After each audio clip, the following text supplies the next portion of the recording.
Hello students, welcome back to my channel M for PRT and TGT. UP TGT biology के लिए phylum protozoa का आज next topic cover करने वाले हैं। नेक्स्ट और लास्ट है ये फाइलम प्रोटोजोआ के अंदर यूग्लिना।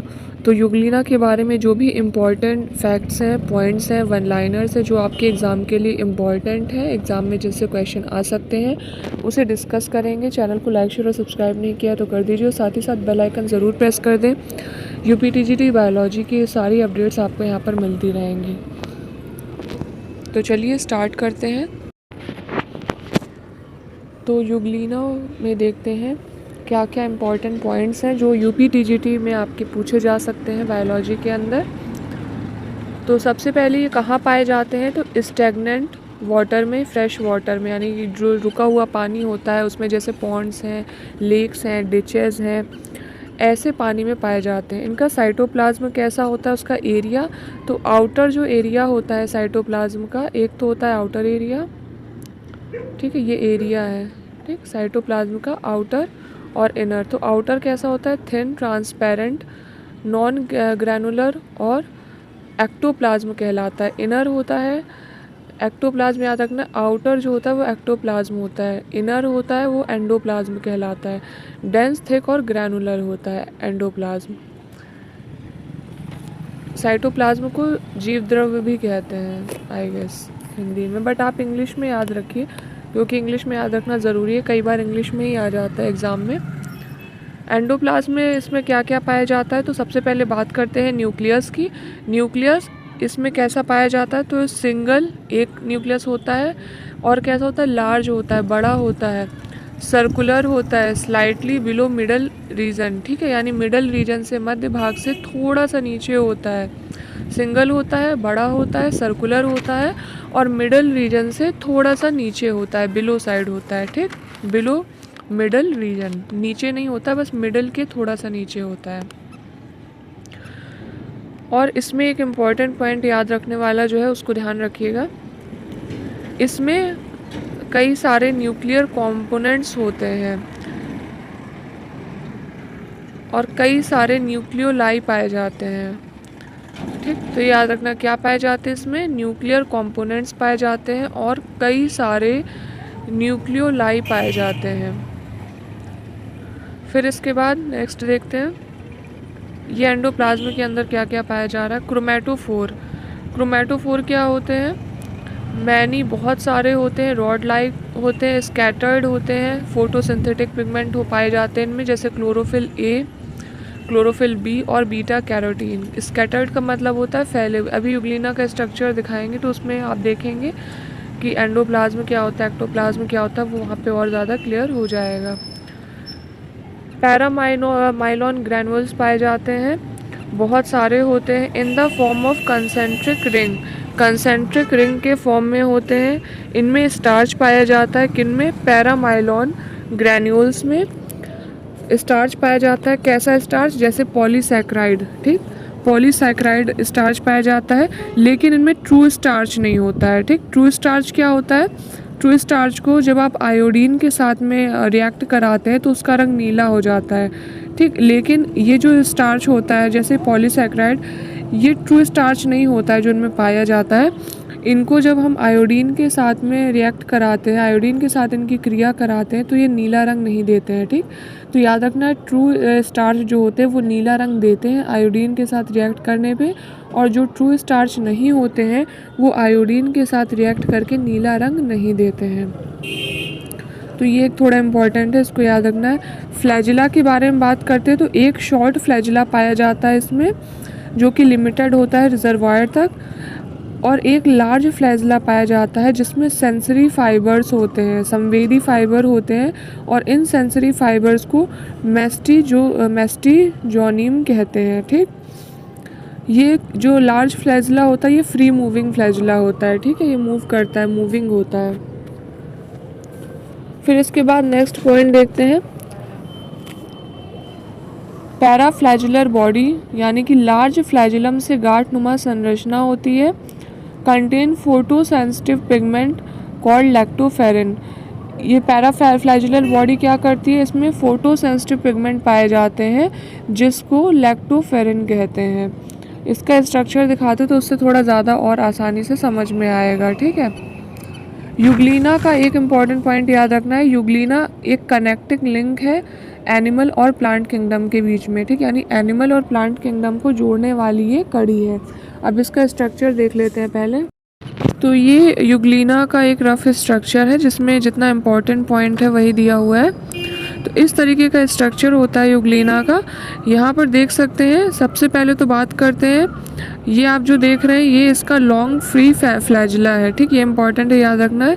ये लॉन्ग फ्री फ्लैजिला है जो फ्रीली मूव करता है, ठीक, फ्री मूविंग फ्लैजिला है। कौन सा? जो लार्ज फ्लैजिला है, ठीक, ये फ्री मूव करता है। फिर इसके बाद में यहाँ देख सकते हैं स्टार्टिंग से हाइपोस्टोम। हाइपोस्टोम क्या होता है? ये इसका मुंह होता है, ये ऊपर साइड में ये हाइपोस्टोम है। फिर अंदर यहाँ हाइपोस्टोम से यहाँ पर आप इस तरीके से देख सकते हैं ये रिजर्वायर है। शॉर्ट फ्लैजिला की बात करते हैं तो रिजर्वायर के अंदर ही रहता है, मैंने जैसे कि बताया था कि लिमिटेड होता है रिजर्वायर तक, ये रिजर्वायर के अंदर है शॉर्ट फ्लैजिला। तो याद क्या रखना है आपको? शॉर्ट फ्लैजिला जो कि रिजर्वायर में ही लिमिटेड है, और ये लॉन्ग फ्लैजिला जो कि क्या है? फ्री मूविंग है, फ्रीली मूव करता है।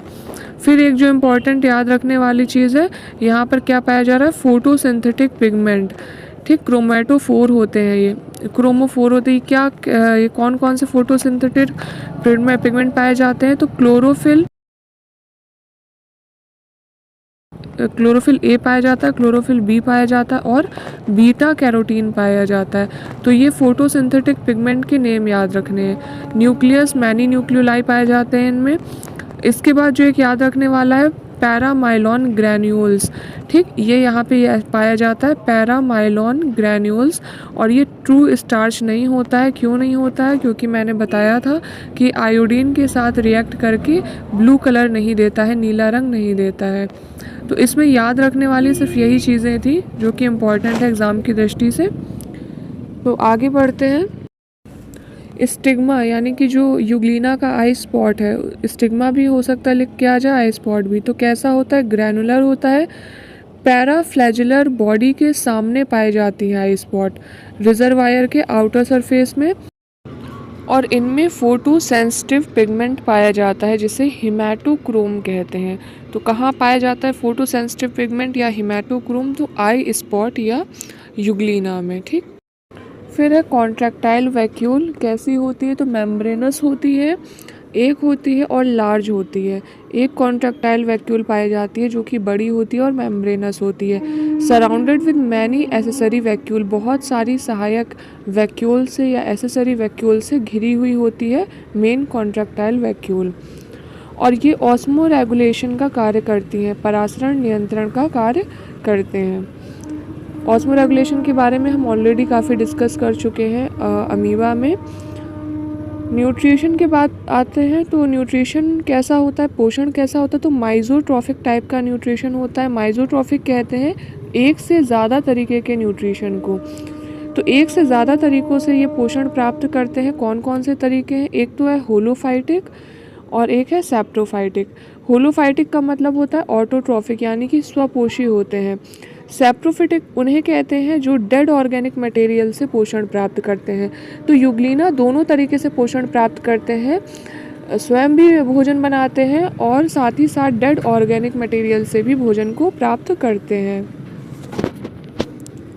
रेस्पिरेशन और एक्सक्रीशन कैसा होता है? श्वसन और उत्सर्जन तो ये अमीबा की तरह होता है।